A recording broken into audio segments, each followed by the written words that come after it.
My grandson was locked outside on Thanksgiving, but I kicked the door in. On Thanksgiving Day, while families gathered around warm tables, I found my grandson shivering on the front steps of his own home. He wore no coat, his lips were blue, and inside I could hear the sound of laughter and silverware. His mother looked away. His stepfather called it discipline. But when I wrapped my coat around that boy and he whispered, "I'm not allowed inside," something in me snapped. I kicked the door in, and what happened next changed everything. The snow had already started to fall when I pulled out of my driveway that afternoon. Fat white flakes drifted down slow and heavy, clinging to the windshield and turning the highway into a ribbon of gray slush. I leaned forward over the wheel, squinting through the streaks of my old wipers. The heater in my truck wheezed like an asthmatic, doing little more than fogging the bottom of the glass. Still, I kept the radio on low, the same classic rock station Ruth and I always used to listen to when she was alive. A Led Zeppelin riff filled the cab, heavy and restless, and it matched the pounding in my chest. On the seat beside me sat two gift bags. One carried a brand new leather glove I had bought for my grandson, Eli. It cost more than I should have spent, but I wanted him to feel like he mattered, like somebody still saw him. The other bag held comic books. I knew he was 18 now, maybe too old for heroes in colorful suits, but I remembered my own 18. You never really stop needing something, or someone, to look up to. Ruth used to remind me of that. Her voice echoed in my memory, clear as if she were still sitting next to me. "Family is all we've got left, Frank. Don't waste the time you're given." She had been gone 6 months, but in the quiet moments she was still everywhere. Thanksgiving had always been her favorite. She'd spend days in the kitchen, humming hymns while basting a turkey big enough for a small army. She would fuss about the tablecloth, polish the silverware, tell me to stop grumbling about traffic when we drove to see our daughter. Now it was just me, and the drive felt twice as long, the seat beside me unbearably empty. I told myself this trip to Dana's house would be a fresh start, maybe the kind of gathering Ruth had always dreamed of. But underneath that hope was a knot in my stomach that tightened with every mile marker. I tried calling ahead more out of habit than anything. 6 rings in voicemail. I tried again. Still nothing. Strange, I thought. On Thanksgiving, somebody should always be home, even if it was just Dana's husband Gordon yelling at a football game. The silence made me press the pedal harder. Snow sprayed up from the tires and the truck fishtailed slightly before straightening. I muttered under my breath, steadying my hands. No sense hurrying if I didn't make it there in one piece. At a gas station near the county line, I stopped to fill up. The young clerk shook his head at the weather and warned me about wrecks up the road. I bought coffee for myself and peppermints for Eli, his favorite since he was a kid. The clock on the dash glowed 3:05 when I pulled back onto the road. Normally I could make it to Dana's in under an hour, but the storm stretched every mile into 2. My thoughts wandered to Eli. Last summer he'd caught his first base at Lake Erie, grinning like he had discovered treasure. That day I had noticed a bruise on his arm. He brushed it off, claimed he fell off his bike. I should have pressed, but I let it go. I told myself kids bruise easy. Ruth would have known better. Now the memory gnawed at me, sharper with every snowflake that hit the glass. The subdivision came into view through the storm, 2-story houses lined up neat with autumn wreaths on their doors and twinkling Christmas lights already strung on gutters. Warm golden light poured from the windows, spilling across snow-covered lawns. It looked like something from a postcard. My chest ached. I slowed as Dana's house came into sight at the end of the block. Blue siding, white shutters, smoke rising steady from the chimney. Gordon's pickup was parked in the drive beside Dana's sedan. Everything looked normal, almost peaceful. I pulled up behind the truck and turned off my engine. The house stood there glowing like a promise. Music played faintly from inside, the kind of cheerful holiday tune that made you think of togetherness. For a moment I let myself imagine Eli running to the door, grinning, hugging me like he used to when he was small. For a moment I thought maybe this was the day we could stitch the family back together, but my hands were shaking, and I could not explain why. 2 miles from Dana's cul-de-sac, that knot in my stomach had started, and now, parked in front of her house, it tightened until I could hardly breathe. Something was wrong. I just didn't know what yet. The snow crunched under my boots as I stepped out of the truck. The wind cut through my jacket like knives, and I pulled the collar up around my neck. The house ahead glowed warm, every window spilling yellow light onto the white lawn. Through the glass I could see shadows moving, laughter rising and falling, the faint clatter of silverware on plates. The smell of roasted turkey drifted out the chimney and into the night. For a moment I thought maybe I was imagining things. Maybe the knot in my stomach was nothing more than grief. But then I saw him. Eli was sitting on the front steps, hunched over, arms wrapped tight around his knees. His head was bowed, snow gathering in his hair, his clothes soaked through. No coat, no hat, no gloves, just a thin long-sleeve shirt and jeans already stiff with ice. I froze. My heart lurched into my throat, and my coffee cup slipped from my hand, shattering against the drive. He did not even look up. He just shivered, his body jerking in rhythm with the cold. The sight of him there, outside his own home, while the windows behind him glowed with comfort and warmth, nearly dropped me to my knees. I called his name and stumbled forward, slipping once on the icy concrete. He lifted his face, and when our eyes met, I felt something break inside me. His lips were blue, his skin a sickly pale gray, his teeth chattering so hard he could barely whisper, "Grandpa." His voice cracked, a rasp swallowed by the wind. I was already pulling my heavy coat off, wrapping it around his shoulders. He flinched like he expected me to scold him, then sagged against me, so light and cold I thought for a second he might faint. I gripped his arms to steady him. His body trembled violently, every breath ragged. "What happened, son? How long have you been sitting out here?" He shook his head weakly, burying his face in the collar of my coat. Not aloud. The words came out broken, carried on little clouds of frozen breath. "Not allowed inside." I stared at him, then at the house, then back at him. The laughter inside swelled. Someone shouted about football, glasses clinked. Not allowed. My voice was sharper than I meant, anger spitting out before I could stop it. "This is your home." He shrank back, his shoulders curling inward, fear flashing in his eyes. "Please, Grandpa, do not make it worse. If Gordon hears you." The name struck me harder than the wind. I clenched my jaw, fighting to keep my voice steady. "Please do not make it worse," he whispered again, rocking slightly in my arms. My God, he was begging me to stay quiet, begging me not to protect him. I tried to keep my hands gentle as I brushed the snow from his hair. "Since when?" I asked, forcing the words out slowly. "Since when have you been sitting here?" He closed his eyes, his lips trembling with more than the cold. "Since this morning." My watch read nearly 3:30. The boy had been outside for over 4 hours, in temperatures that could kill a grown man. Through the window I could see Dana pass through the dining room carrying a dish, her hair styled neat, a smile pasted on her face. She did not look toward the door. She did not see her son, or maybe she had chosen not to. I wanted to pound my fists on the glass and scream her name, but the boy clutched at me tighter. "Do not," he begged again. "Please." He thinks I ruined dinner. He thinks I embarrassed him. I could barely breathe as I listened, the storm howling around us, the golden windows painting the snow like fire. My grandson was being punished with frostbite, while the rest of them feasted like royalty. I tried the door handle. Locked. I rattled it once, hard, but the deadbolt held. Of course it was locked. I pressed my forehead against the cold wood, my breath fogging in the night air, my hands shaking with rage. Behind the door came another burst of laughter. I turned back to Eli, pulling him close, trying to shield his frail body from the wind. My coat dwarfed him, but still he shivered, his breath shallow. His eyes flicked toward the windows, then back to me. "Please," he whispered.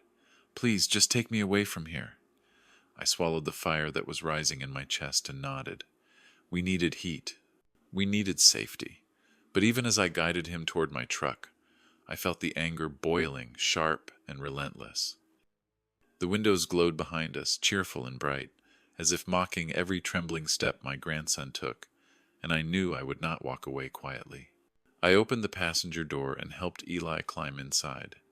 He moved like his legs were made of glass, stiff and fragile, and I had to steady him until he sank into the seat. I slammed the door shut and ran around to the driver's side, my breath burning white in the air. Once inside, I cranked the heater to its highest setting, the vents coughing out lukewarm air at first before finally blowing hot. I pulled a blanket from the emergency kit behind my seat and wrapped it around him. His hands shook so badly he could not grip the edges, so I held them for him, rubbing his fingers between my palms to bring the color back. "Talk to me, son," I said softly. "What happened? Why were you out there?" He kept his eyes on his lap, his voice barely a whisper. "I was supposed to baste the turkey while Mom took a shower. I forgot to reset the timer. The skin got a little dark on top. Gordon said I ruined Thanksgiving. A burnt turkey. That was all it took to throw him into the freezing air. I clenched my teeth so hard I thought they might crack. And your mother?" I asked carefully. "What did she say?" "She tried at first. He told her to stay out of it. Said this was between me and him." His voice caught in his throat. "After that, she didn't say anything." My chest tightened. I wanted to believe Dana was trapped, that she was scared, but part of me could not understand how any mother could sit at a warm table while her son froze outside. I looked at Eli.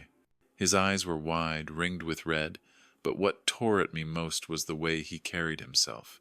Shoulders pulled in, head bent low, like he had practiced making himself small. "How long have things been like this?" I asked. "Not just today."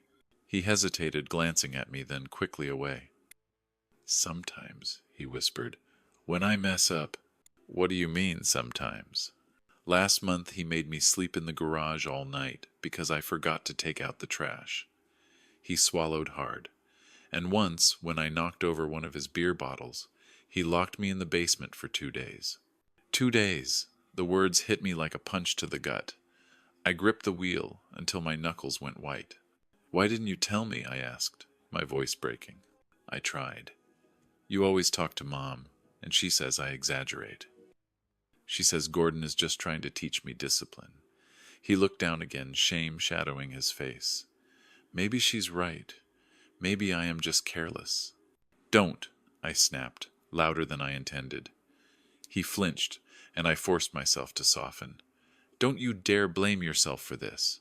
Forgetting a chore or burning a turkey doesn't earn punishment like that. That's not discipline, Eli. That's abuse." Tears welled in his eyes and spilled down his cheeks. He shook his head slowly. "If I say anything, he'll just take it out on me later. He always does." I leaned closer, my hand still on his. "Son, you don't have to live like this anymore." "Where would I go?" he asked, his voice small. "I don't have money. I can't pay for school without his income. You'll come with me tonight. We'll figure the rest out later." He stared at me, torn between hope and fear. "He won't let me leave," he whispered. "He'll call the police, say I stole something, say you kidnapped me." I looked through the windshield at the glowing house, at the windows where silhouettes moved across warm light, at the shadows of people laughing and eating like nothing was wrong. My hands were no longer shaking from the cold. They trembled with a rage that had been building for years. Ruth had always been the calm one, the peacemaker, the voice that said count to 10 before you speak. But Ruth was gone, and the counting had done nothing to protect my grandson from the storm outside. "Let me worry about Gordon," I said. "Right now we are getting your things." He looked at me like he wasn't sure whether to believe, but I saw something flicker in his eyes, something that had been missing when I found him on the steps.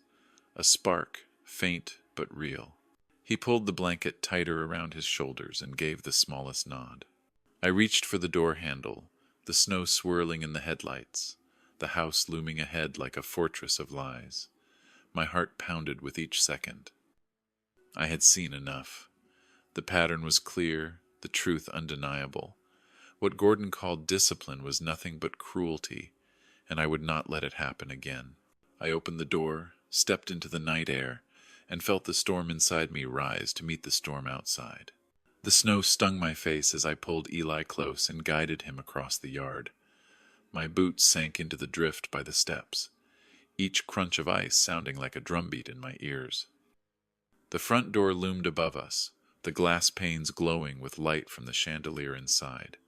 I could hear them before I even touched the knob. Laughter. The scrape of silver against porcelain. The clink of glasses raised in cheer. The warmth of celebration just inches away from the boy who had been left outside to freeze. I tried the handle again, still locked. I stared at it, my jaw tight, and then I shifted my grip on Eli. "Stay behind me," I whispered. He gripped the back of my coat like he was drowning, and I was the only thing keeping him above water. My heart thundered. I pulled back and drove my boot hard against the door. The frame splintered with a crack that echoed through the neighborhood, and the lock gave way. The door slammed open so hard it struck the wall behind it. Heat and the smell of roasted turkey poured out into the night air. We stepped into the entryway, and for a moment the scene in front of me looked frozen in time. The dining room stretched out just ahead. A long table covered with a white cloth, candles flickering, crystal glasses catching the light. Platters of food glistened under the chandelier. At the head sat Gordon in his pressed shirt, carving knife poised over a golden bird.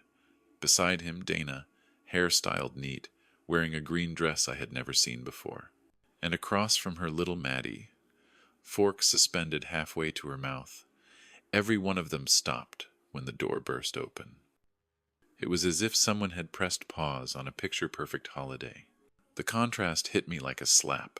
Here was the glowing image of a happy family, every detail arranged to perfection.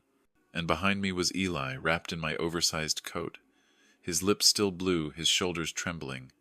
The boy who had been barred from this very table, punished with the cold while the rest feasted in warmth. "Have you completely lost your minds?" My voice rang out sharper than I intended, but I did not care.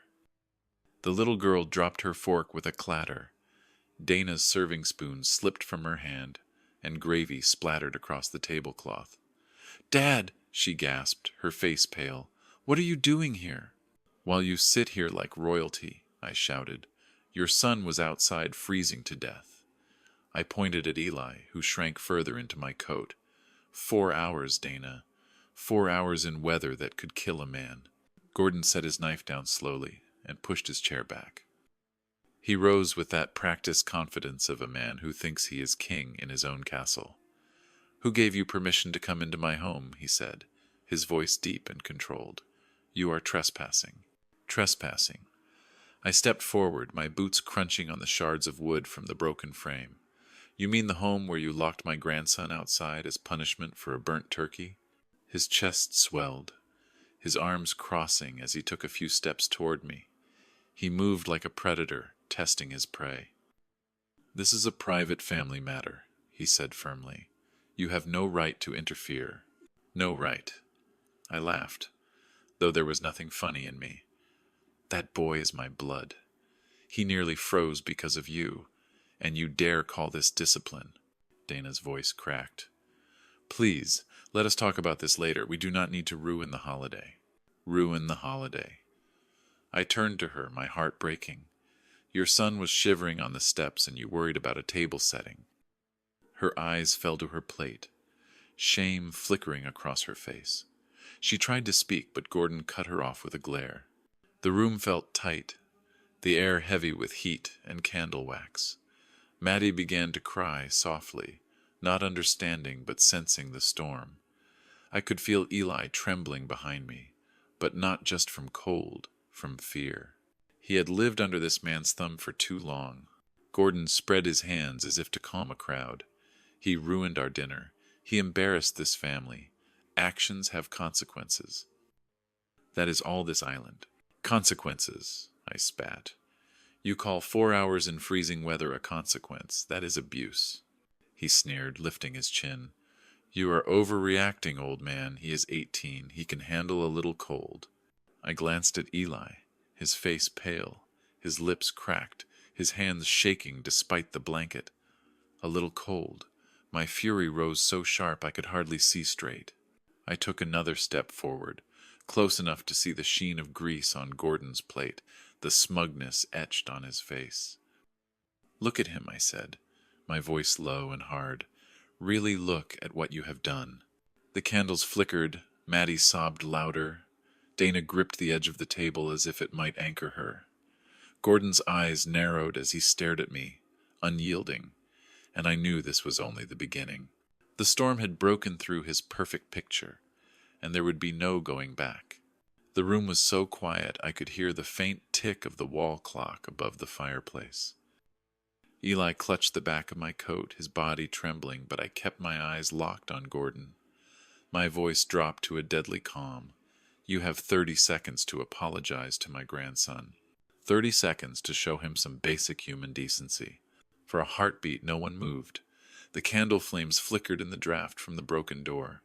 Dana's eyes darted from me to her husband, fear and confusion warring in her face. Gordon let out a short laugh, the kind that had no humor in it, only contempt. "I do not owe him anything. He forgot one simple task and ruined our holiday. He will learn responsibility, or he will learn consequences." My hands clenched at my sides. "You nearly froze him to death. Do you even understand what 4 hours in that weather does to a body?" His smirk widened. "He is still standing, is he not? A little cold never hurt anyone." I turned to Dana, searching her face for some sign of the girl I had raised, the daughter Ruth and I had poured our lives into. "Do you agree with this?" I asked. "Do you think this is discipline?"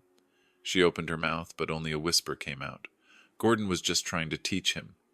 "Teach him?" I nearly choked on the words. "Teach him what, Dana?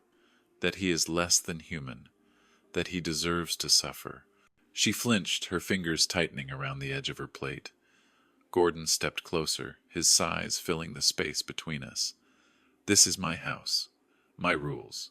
You have no authority here." I felt Eli shrink behind me. His grip on my coat tightened. My blood boiled, but I forced my voice to stay level. "Your rules end where abuse begins. I told you. You have 30 seconds. Apologize to him." The clock ticked again. Gordon crossed his arms, his chin raised high. "I will not apologize. He needs to understand that mistakes have consequences. The boy has been coddled too long."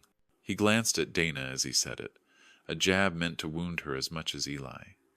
Dana's lips quivered, but she said nothing. Eli's voice broke the silence, soft and shaking. "Grandpa, please. Let's just go. I do not want more trouble."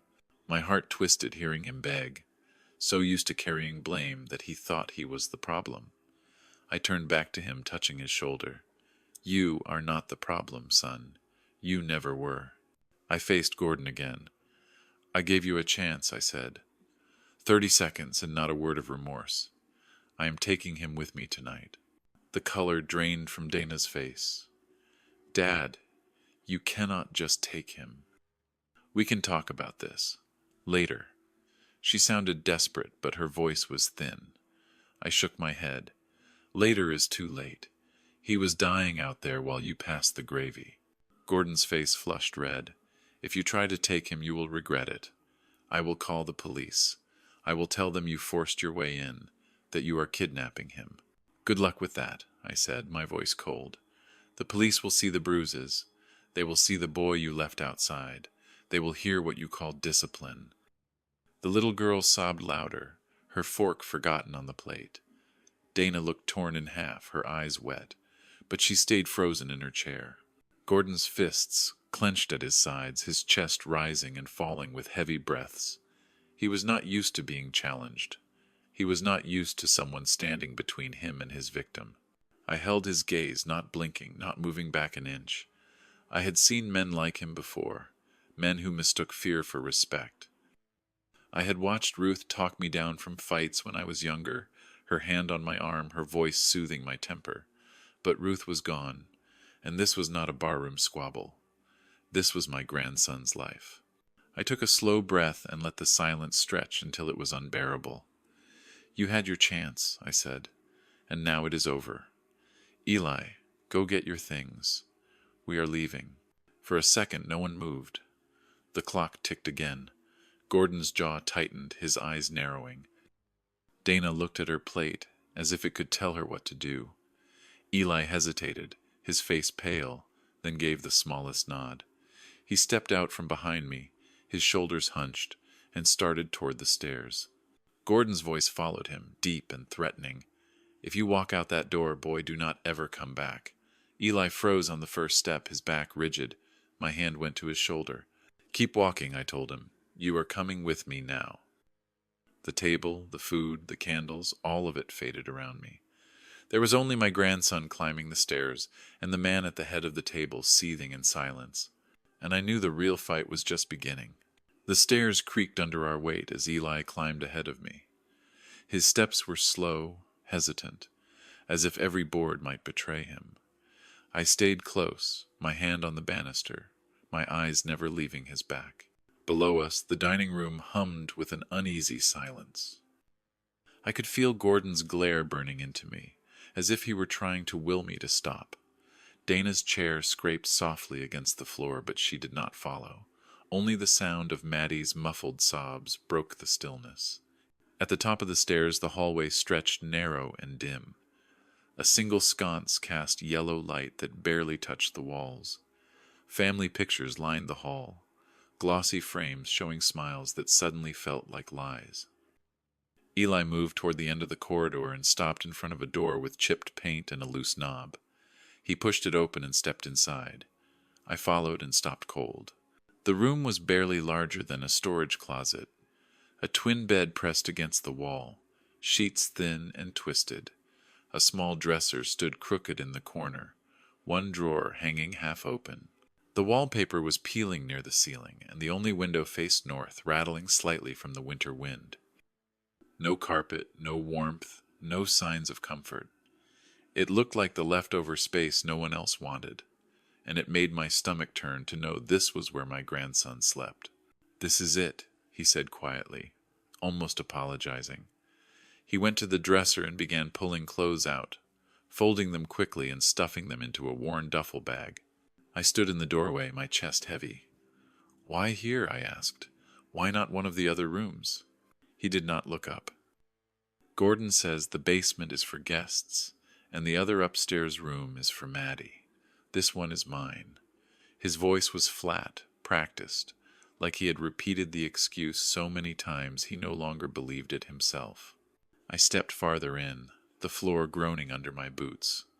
As I watched him fold a sweatshirt with mechanical precision, I noticed a piece of paper taped beneath the top drawer. I pulled it free and saw Ruth's face staring back at me from a photo I had given him years ago. She was holding Eli on her lap, both of them laughing. The edges of the picture were worn, creased from being handled too often. My throat tightened. "You kept this," I said softly. He paused, his hands clutching the fabric of the sweatshirt. "It helps me when he locks me down here," he whispered. "I keep it hidden so he won't tear it up." I set the photo on top of his bag. "Take it with you," I told him. "Take everything that matters. We are not coming back for anything." He nodded, his face pale but determined. He stuffed the last of his clothes into the bag and zipped it shut. His shoulders were tense, but I saw something different in his eyes now. A glimmer of strength, faint but growing. A shadow filled the doorway behind me, and the floor shook under a heavy step. Gordon's voice rumbled low, dangerous. "Going somewhere, boy." Eli froze. I turned, my body between them. "He is packing," I said firmly. "We are leaving."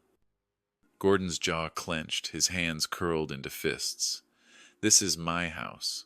You do not walk in here and take what belongs to me." "He does not belong to you," I snapped. "He is my grandson." The silence was so thick I could hear the wind whistling through the window frame. Eli's breathing quickened behind me. Gordon took another step forward, close enough that I could smell the wine on his breath. His eyes locked on mine, daring me to back down. "Not another word," I said. "Not to him, not tonight." For a moment I thought he might swing, that the years of bottled rage would explode right there in that tiny room. But he only sneered, his lip curling, and stepped back. His voice dripped with venom. "If he leaves with you, he does not come back. Ever. Fine by me, Eli said suddenly. His voice cracked, but it carried strength. For the first time that night he stood tall, his duffel slung over his shoulder, Ruth's photo tucked safely inside. I put a hand on his back and guided him toward the door. The hallway seemed longer now, the shadows darker, but his steps were steady. Behind us, Gordon stood rigid, his face twisted with fury he could no longer hide. Dana's voice floated weakly up the stairs, pleading, but we did not stop. At the top of the stairs, Eli paused, his breath shaking, and looked back at the room that had been his prison for 3 years. Then he turned to me. "Let's go, Grandpa." I nodded, my heart heavy but resolute.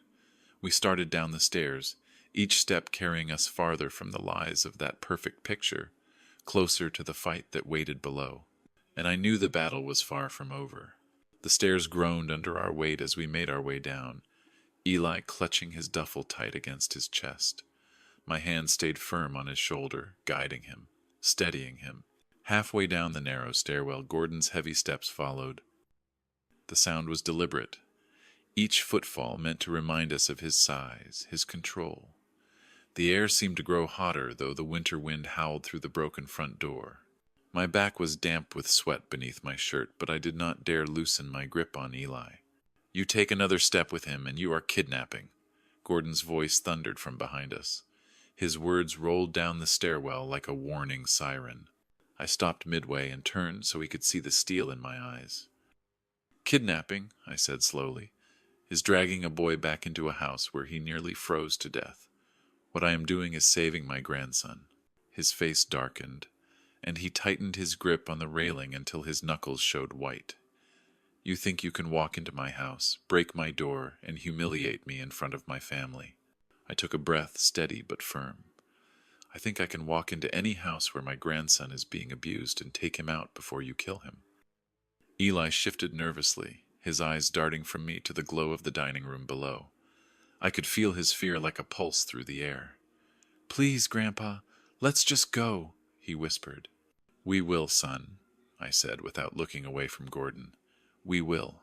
Gordon came down 2 more steps, his shoulders filling the stairwell, his chin raised like a man convinced no one could touch him, his voice lowered, slow and sharp. "You leave now, you never bring him back. He is not welcome here again." From the bottom of the stairs Dana appeared, her green dress catching the light from the dining room. Her hands twisted together, her eyes wide and wet.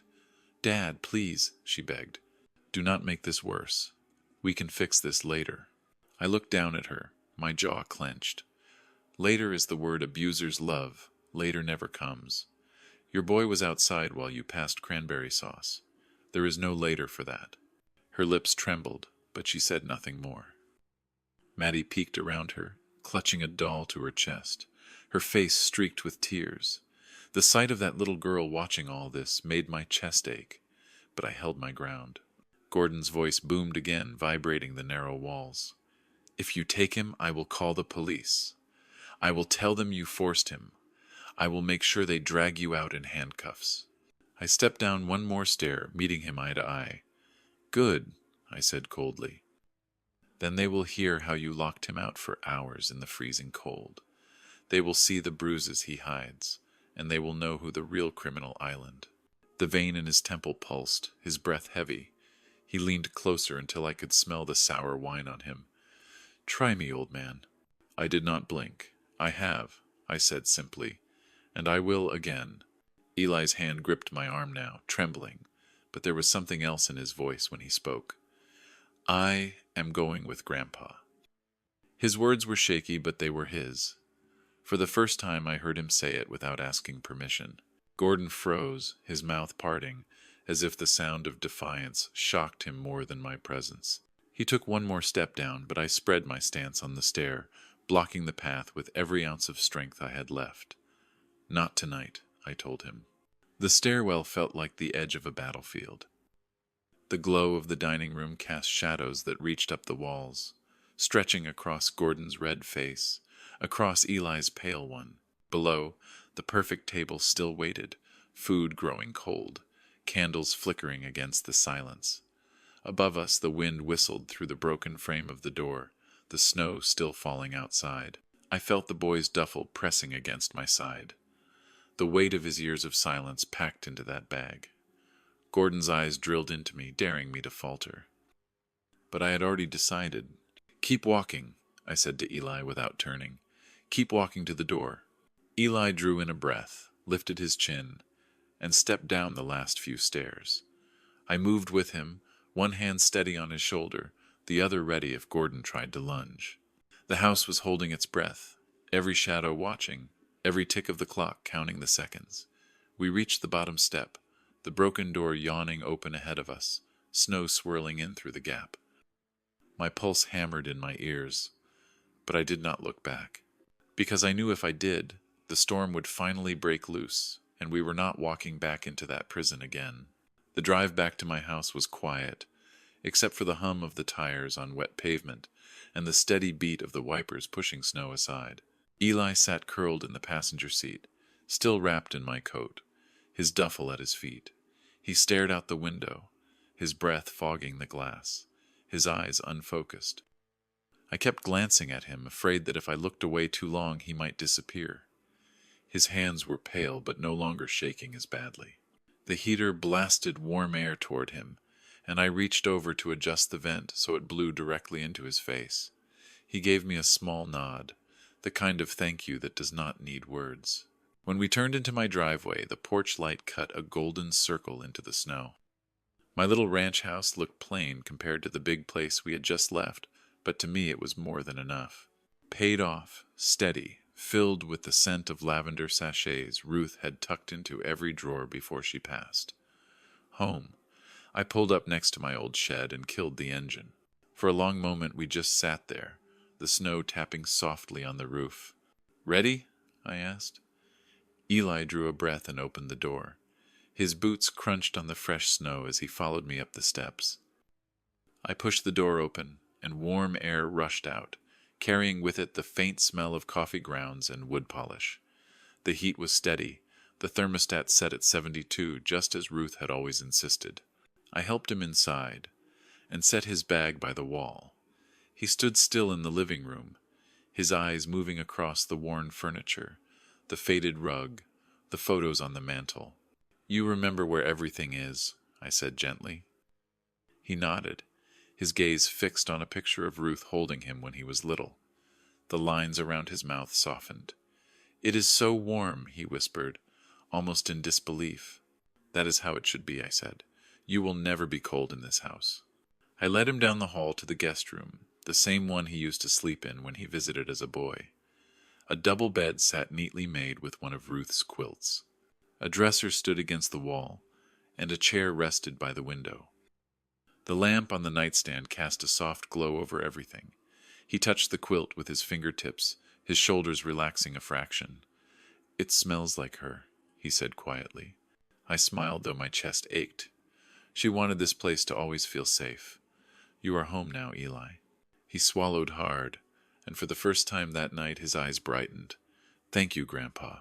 My stomach growled, and I laughed to ease the heaviness. "Come on, let's get some dinner in us.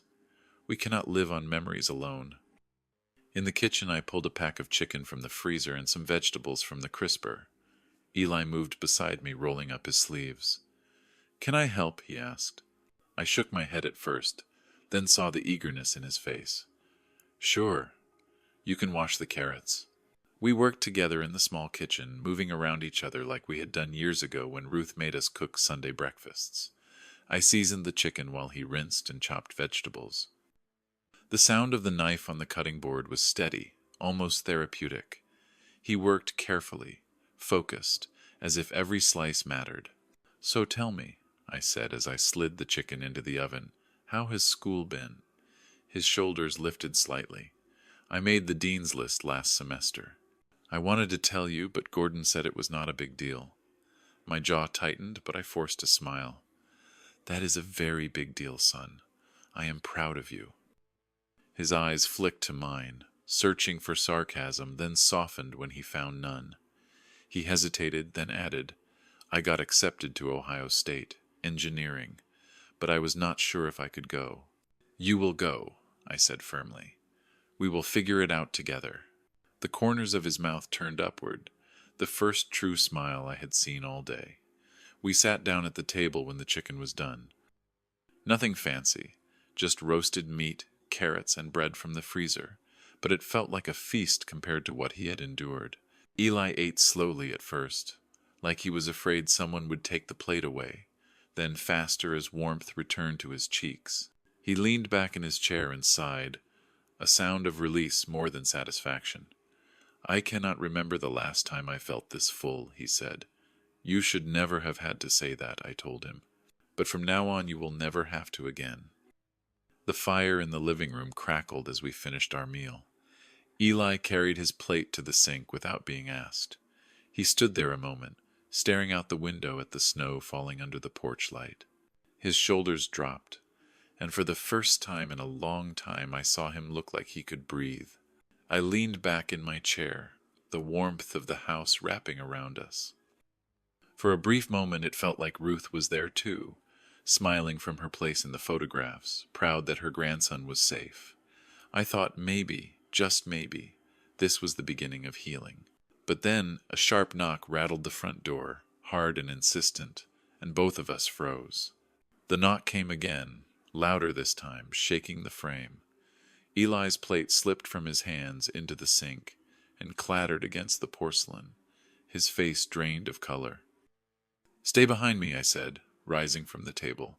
He nodded, wrapping the blanket tighter around his shoulders. I walked to the door and peered through the peephole. 2 police officers stood on the porch, their uniforms dusted with snow. Behind them, half hidden in the shadows of my yard, stood Gordon with his arms crossed and Dana a step behind him. Her head was bowed, her hair falling forward to hide her face.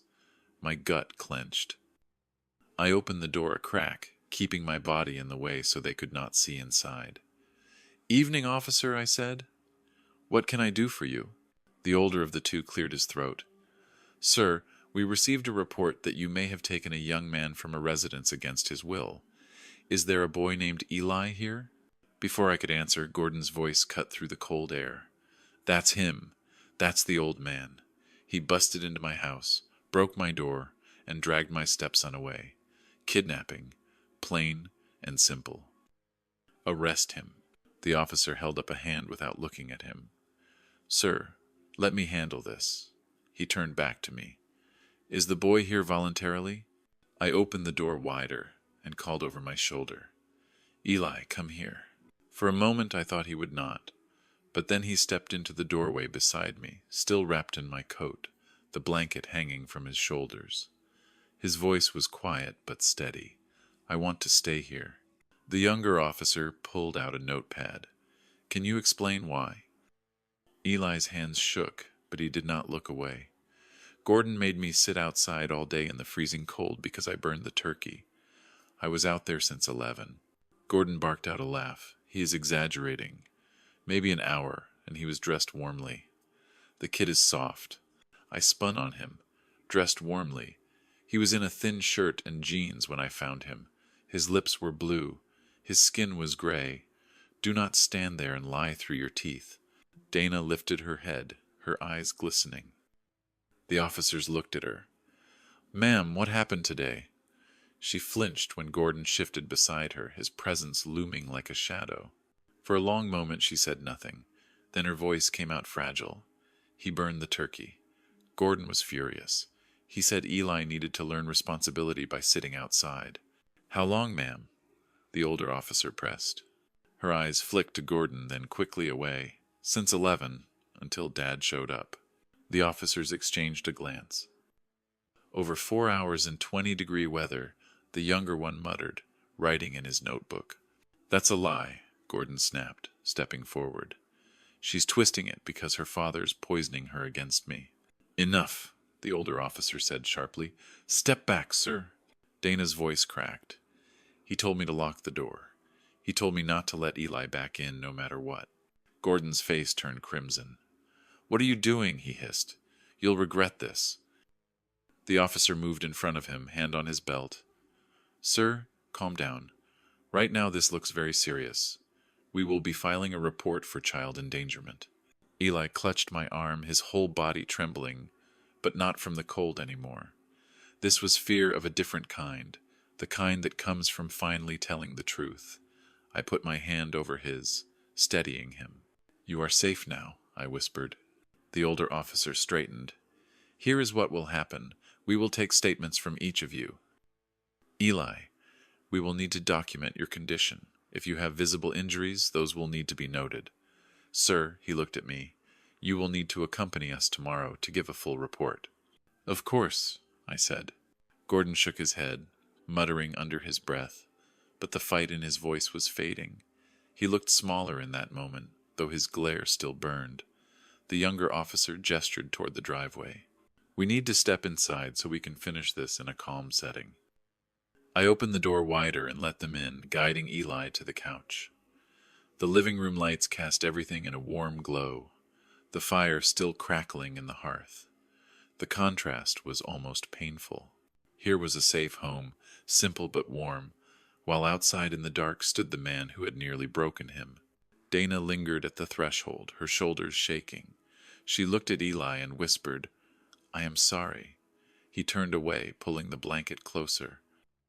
The officer sat down across from us, notepads ready. The older one fixed his gaze on Gordon. "Sir, is it true you instructed this young man to remain outside for hours?"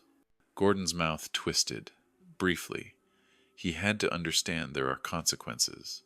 The officer nodded slowly, then looked at Eli. "Son, is that what happened?" Eli's voice trembled, but he lifted his head. "Yes, he has done worse before." The silence that followed was heavy. The older officer scribbled in his pad, then closed it with finality. "We will be taking this further." As they rose to leave, Gordon glared at me. "You think you've won, old man. This isn't over." I stared right back. "You're right," I said quietly. "It's only just begun." The door closed behind them, leaving the house in silence.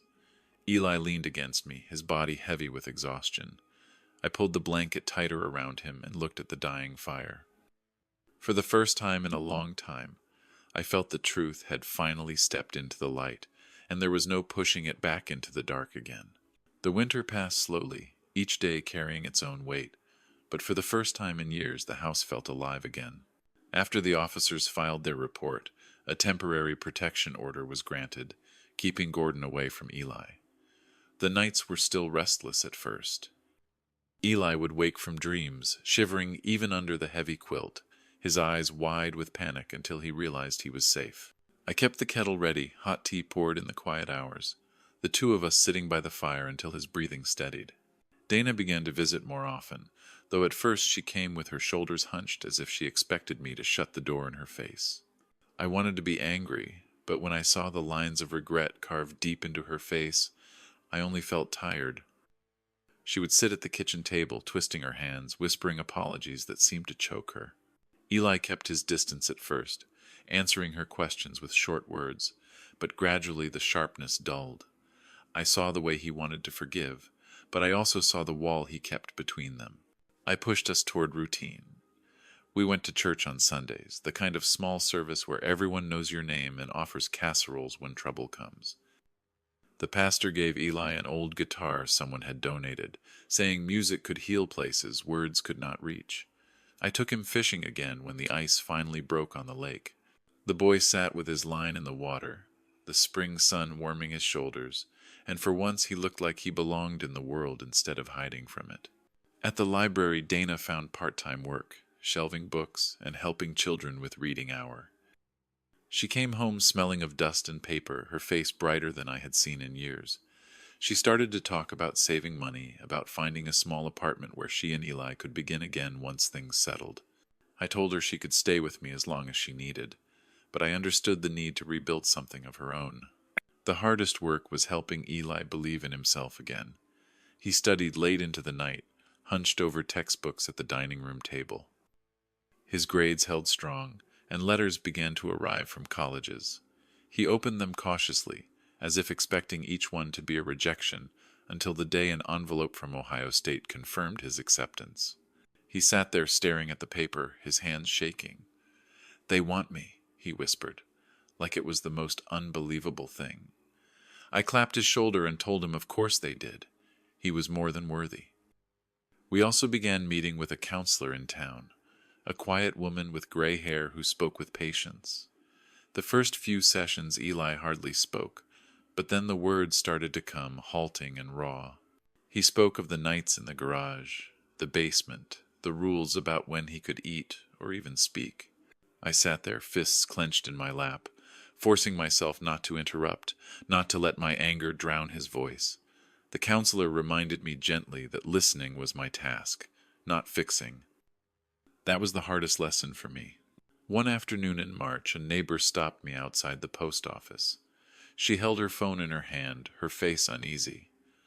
"I thought you should see this," she said. She had doorbell camera footage from Thanksgiving, showing Eli shivering on the porch,